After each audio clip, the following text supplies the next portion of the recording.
វិញ្ញាសាជីវិតមួយជួបនឹងឃ្លាត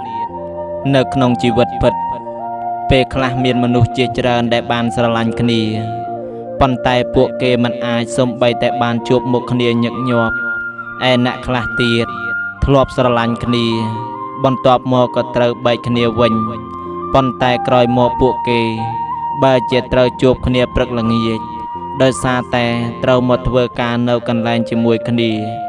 ឬអង្គុយសិក្សានៅក្នុងថ្នាក់រៀនជាមួយគ្នាអ្នកខ្លះទៀតមិនទាំងធ្លាប់បានស្រឡាញ់គ្នាពីមុនសោះក៏ត្រូវមកជួបគ្នាឬរស់នៅជាមួយគ្នាដោយសារតែគ្រួសារបង្ខំឲ្យរៀបការជីវិតពិតជាមានបញ្ហាច្រើនមែនទែនជាពិសេសគឺបញ្ហាបេះដូងរបស់យុវវ័យនេះតែម្ដងវាគ្មានរឿងសំបំណងច្រើនទេសម្រាប់ជីវិតយើងពីព្រោះរឿងសំបំណងទាំងអស់នៅពេលនេះអាចនឹងក្លាយទៅជារឿងដែលខកបំណងនៅពេលក្រោយហើយក៏មិនប្រកាសថារឿងដែលខកបំណងទាំងអស់នៅពេលនេះវាសុទ្ធតែអាក្រក់រហូតនោះឡើយប៉ុន្តែរឿងខកចិត្តវានឹងធ្វើឲ្យយើងរៀនពីរបៀបកាត់បន្ថយការរំពឹងច្រើនពេកចំពោះរឿងដែលវានឹងត្រូវកើតឡើងហើយត្រឡប់មកបើកចិត្តឲ្យទូលាយរងចាំទទួលយកអ្វីនឹងមកដល់បើយើងមានសំណាងបានជួបមុខមនុស្សដែលយើងធ្លាប់ស្រឡាញ់ពីមុននៅកន្លែងការងារឬក៏នៅក្នុងថ្នាក់រៀននោះខ្ញុំគិតថាវាគឺជារឿងល្អសម្រាប់យើងទៅវិញទេពីព្រោះប្រសិនបើយើងបែកឆ្ងាយពីគ្នាហើយពេលណាមួយដែលយើងនឹកដល់គេតើយើងនឹងធ្វើយ៉ាងម៉េចមានអ្នកខ្លះសុខចិត្តបដូរកន្លែងការងារព្រោះតែមិនចង់ជួបមុខមនុស្សដែលខ្លួនធ្លាប់ស្រឡាញ់ពីមុនប៉ុន្តែក៏នៅមានអ្នកខ្លះទៀតដែលសុខចិត្តធ្វើដំណើរតាមរថយន្តឬរថតេះភ្លើងរាប់ម៉ោងព្រោះតែចង់ជួបមុខមនុស្សជាទីស្រឡាញ់របស់គេនៅក្នុងដំណើរជីវិតរាល់ថ្ងៃយើងក៏ជាមនុស្សម្នាក់ដែលបានឆ្លងកាត់រឿងទាំងនេះផងដែរនៅពេលមនុស្សពីរនាក់ស្រឡាញ់គ្នាគេសុខចិត្តឆ្លងកាត់ឧបសគ្គលំបាកនានាជាមួយគ្នាប៉ុន្តែនៅពេលមានហេតុផលបែកគ្នាពួកគេក៏បង្កើតឧបសគ្គដើម្បីកុំឲ្យជួបមុខគ្នាទៅវិញប្រសិនបើយើងនៅមានសេចក្តីស្រឡាញ់ខ្លះៗចំពោះគេនៅឡើយនោះការដែលអាចបាននៅជិតគ្នាវាជារឿងល្អណាស់ពីព្រោះយើងនៅតែអាចមានឱកាសបានឃើញមុខគេយើងនៅតែអាចដឹងថាថ្ងៃនេះគេស្លៀកពាក់សម្លៀកបំពាក់ណាសុខទុក្ខគេដូចម្ដេចដែរប៉ុន្តែប្រសិនបើយើងអស់ចិត្តស្រឡាញ់ទៅហើយតើការជួបមុខគ្នានឹងមានអ្វីជាឧបសគ្គទៀតយើងនឹងរាប់អានគ្នាធម្មតាគឺមិត្តរួមការងារឬមិត្តរួមថ្នាក់ធម្មតាវាល្អណាស់ទៅហើយបញ្ហាគ្រប់យ៉ាងមិនស្មុគស្មាញខ្លាំងទេដូចជាការឆ្លើយតបដែលយើងមានចំពោះបញ្ហានោះទេដរាបណាយើងមិនបានកំណត់យកវាមកធ្វើជាបញ្ហាទេវាក៏នឹងមិនអាចក្លាយជាបញ្ហាសម្រាប់យើងឡើយនៅពេលដែលយើងអាចអានពាក្យទាំងអស់នេះបានវាក៏មានន័យថាយើងក៏ជាមនុស្សដែលធំអស់ហើយ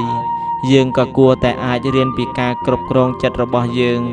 ឲ្យបានល្អប្រសើរជាងមុនដោយខ្លួនឯងជួបមុខគ្នាមិនមែនជាបញ្ហាទេបញ្ហានៅត្រង់យើងមិនចង់ជួបមុខប៉ុន្តែអ្វីដែលជាហេតុដែលធ្វើឲ្យយើងមិនចង់ជួបមុខគេយើងត្រូវតែរៀនបង្កើតសំណួរដើម្បីរកហេតុផលត្រឹមត្រូវពីជីវិតយើងដែលរស់នៅជាមួយហេតុផលកាលណាយើងចេះស្វែងរកពីហេតុផលដើម្បីរស់នៅបានល្អនោះជីវិតយើងនឹងមិនសប្បាយភ្លើតភ្លើងពេកហើយក៏មិនសោកស្ដាយច្រើនពេកនោះឡើយ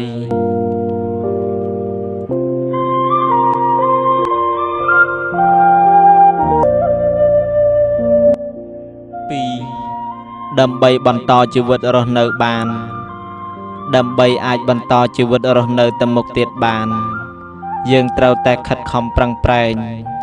អភិវឌ្ឍខ្លួនឯងរាល់ថ្ងៃដើម្បីអភិវឌ្ឍខ្លួនឯងបានវាតលតែយើងមានការផ្លាស់ប្ដូរជាមុនសិន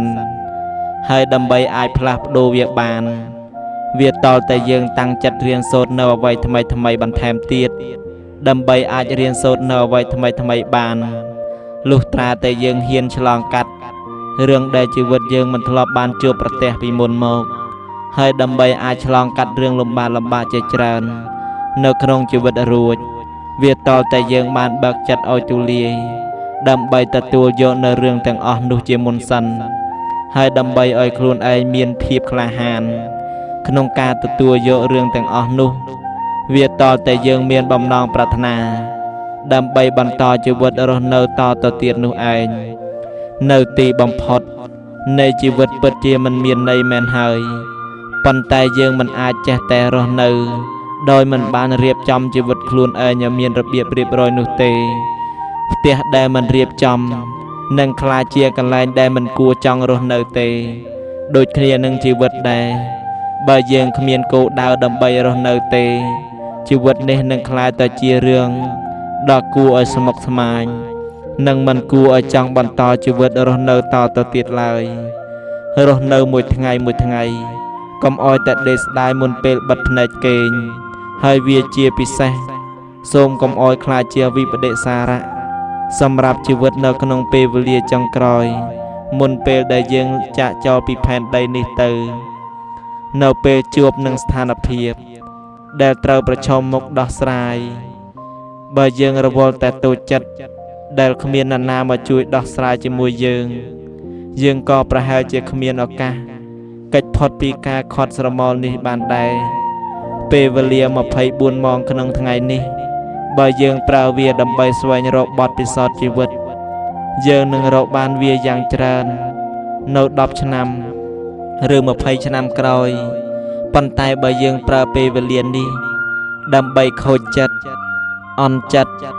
ទន់ជ្រាយអស់សង្ឃឹមយើងនឹងនៅសល់តែការឈឺចាប់កាន់តែច្រើននៅក្នុង10ឬ20ឆ្នាំខាងមុខឬជួនកាលយើងប្រហែលជាទ្រាំរស់មិនបានដល់10ឆ្នាំឬ20ឆ្នាំក្រោយនោះផងក៏មិនដឹងប្រឹងប្រែងឡើងព្រោះបើយើងមិនប្រឹងទេក៏គ្មាននរណាមកប្រឹងជំនួសយើងឡើយដែរវាអាចនឹងត្រូវចំណាយពេលវេលាពេញមួយជីវិតដើម្បីរៀនពីជីវិតមិនថាមេរៀននោះងាយឬក៏លំបាកដោយប្រការណាមួយឡើយវាអាចនឹងត្រូវចំណាយពេលពេញមួយជីវិតដើម្បីរៀនពីមេរៀនជីវិតមិនថាមេរៀននោះងាយឬលំបាកក៏ដោយយើងអាចកិច្ចមិនរៀនសូត្រនៅថ្ងៃនេះប៉ុន្តែជីវិតនឹងនៅតែបង្រៀនយើងហើយសាកល្បងយើងម្ដងហើយម្ដងទៀតរហូតដល់ថ្ងៃមួយដែលយើងហត់ទន់ចង្គង់មិនអាចរត់គេចទៀតបានយើងក៏យល់ព្រមទទួលយកហើយនៅពេលនោះវាស្ទើរតែអស់ស្មារតីដើម្បីរៀនសូត្រទៅហើយនៅថ្ងៃនេះនឹងផ្ដល់ឲ្យយើងនៅមេរៀនមួយដែលកុំភ្លេចរំលឹកមេរៀនពីម្សិលមិញផងជីវិតតែងផ្ដល់ឱកាសម្ដងហើយម្ដងទៀតឲ្យយើងរៀនពីវាប៉ុន្តែយើងរត់គេចម្ដងហើយម្ដងទៀតដោយមិនព្រមរៀនសូត្រដូច្នេះថ្ងៃមួយជីវិតក៏ផ្ដល់មេរៀនធំមួយឲ្យយើងហើយក៏ពេលនោះឯងដែលយើងចាប់ផ្ដើមស្វាងដូចត្រូវគេជះទឹកដាក់មុខអញ្ចឹងវាមិនមែនជារឿងអាក្រក់ឡើយបើយើងកំពុងតែឈឺចាប់នៅថ្ងៃនេះប៉ុន្តែវាជារឿងកាន់តែអាក្រក់ដែលយើងនៅតែបណ្ដោយឲ្យការឈឺចាប់នេះឆក់យកពេលវេលាដែលជីវិតយើងនៅសេសសល់ទៅទាំងដោយមិនបានធ្វើអ្វីសោះដើម្បីឆ្លើយតបនឹងបញ្ហាបើធ្វើអ្វីមិនបានចំពោះបញ្ហាទេក៏យ៉ាងហោចណាស់យើងក៏គួរតែអាចដឹងបានថាតើបញ្ហានេះវាកើតឡើងដោយរបៀបណាជោគជ័យនៅថ្ងៃមួយនោះវាមិនមែនជាជោគជ័យដែលយើងប្រឹងតែមួយថ្ងៃឯណាតែគឺជាបរាជ័យដែលយើងធ្លាប់ឆ្លងកាត់ដែលយើងធ្លាប់បោះបង់ហើយបន្តប្រឹងប្រែងមករហូតទៅតើអញ្ចឹងហើយសូមកុំអស់សង្ឃឹមអីណា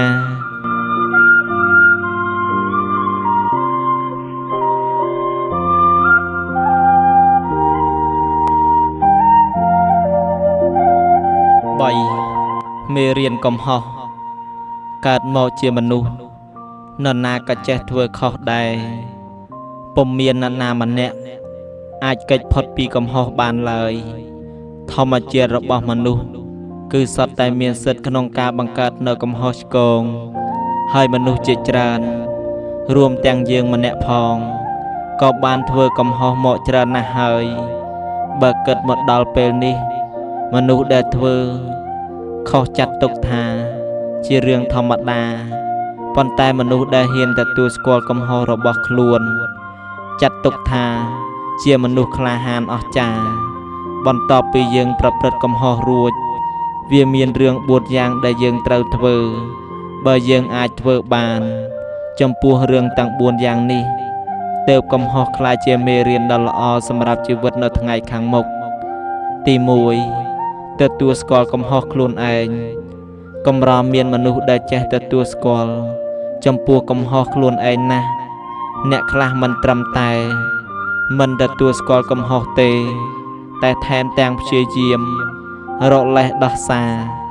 និងកិច្ចវេះដើម្បីយករួចខ្លួនពីកំហុសទៀតផងនៅពេលដែលយើងរកហេតុផលដើម្បីឲ្យខ្លួនឯងក្លាយជាមនុស្សត្រឹមត្រូវម្នាក់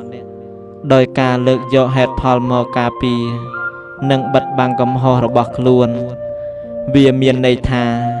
យើងកំពុងតែបង្កើតឲ្យមានកំហុសថ្មីបន្ថែមមួយជាន់ទៀតពីលើកំហុសចាស់ដែលយើងបានកើតឡើងរួចមកហើយមនុស្សខ្លះខំប្រឹងព្យាយាមរកលេសដោះសារគ្រប់យ៉ាងដើម្បីលាក់បាំងនិងការពារខ្លួនឯងពីការទទួលស្គាល់កំហុសដែលខ្លួនបានប្រព្រឹត្តធ្វើគេមិនត្រឹមតែប្រឹងកុហក